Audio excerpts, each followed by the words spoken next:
राजा दशरथ के पुत्र राम नहीं थे। जानिए सच। नमस्कार दोस्तों, स्वागत है आप सभी का फिर से हमारे YouTube चैनल भीमा पर। मित्रों, इस वीडियो में आज हम एक बहुत ही रहस्यमयी विषय पर चर्चा करने जा रहे हैं, जिसमें आज हम आपको बताएंगे कि भगवान श्री राम राजा दशरथ के पुत्र नहीं थे, तो फिर राम किसके पुत्र थे? ये सुनकर आप लोग भी बहुत हैरान हो गए होंगे और भ्रम में पड़ गए होंगे। आप सोच रहे होंगे ये बिल्कुल झूठ बात है, राम तो दशरथ के ही पुत्र थे। और दोस्तों, आपका ऐसा सोचना बिल्कुल सही है, लेकिन मैं आपको इस वीडियो में जो बताने जा रहा हूं वह भी अपने आप में एक रहस्य है। दुनिया की नजर में राम दशरथ के ही पुत्र है, लेकिन इस कथा के अनुसार राम दशरथ के पुत्र होते हुए भी वास्तव में उनके नहीं थे। जहां लेकिन, किंतु, परंतु, अगर और मगर जैसे शब्द आते हैं, वहां कुछ न कुछ रहस्य जरूर छिपा होता है। तो आइए दोस्तों, इस रहस्य को समझते हैं। मित्रों, बात उस समय की है जब अयोध्या नरेश दशरथ देवासुर संग्राम में देवताओं की सहायता करने गए थे। उन्होंने असुरों से युद्ध किया और देवताओं को विजय दिलाई।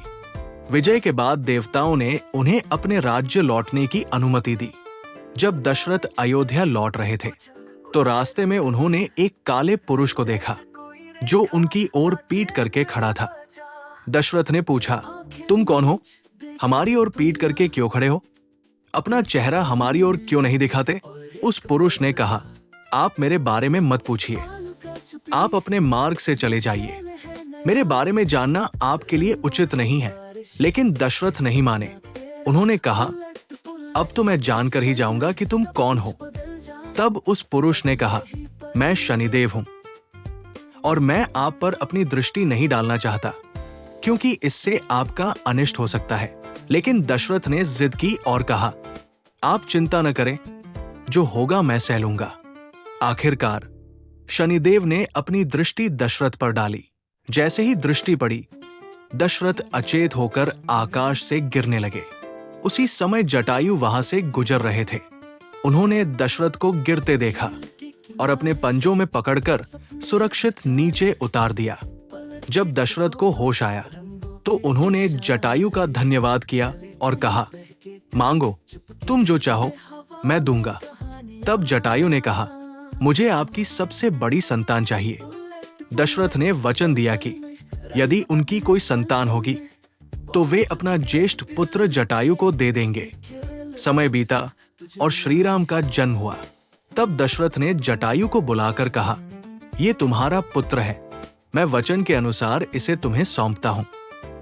लेकिन जटायु ने कहा, अभी मैं इसे नहीं ले जाऊंगा, समय आने पर ले जाऊंगा। इसके बाद जटायु चले गए और दशरथ ने राम का पालन पोषण किया। इसी प्रकार कथा के अनुसार राम दशरथ के पास जटायु की अमानत थे। आगे चलकर जब विश्वामित्र राम को अपने साथ ले जाने आए तो दशरथ उन्हें देने में संकोच कर रहे थे, क्योंकि उनके अनुसार राम किसी और की अमानत थे। फिर एक प्रसंग आता है जब राम वनवास गए और बाद में दशरथ का देहांत हुआ तो उनका दाह संस्कार भरत ने किया।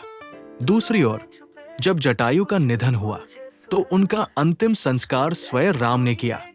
इसी आधार पर यह तर्क दिया जाता है कि राम जटायु के पुत्र थे और दशरथ के पास उनकी अमानत थे। उम्मीद करता हूं यह रहस्यमयी जानकारी आपको पसंद आई होगी। अगर अच्छी लगी हो तो कमेंट में जय श्री राम जरूर लिखें। धन्यवाद।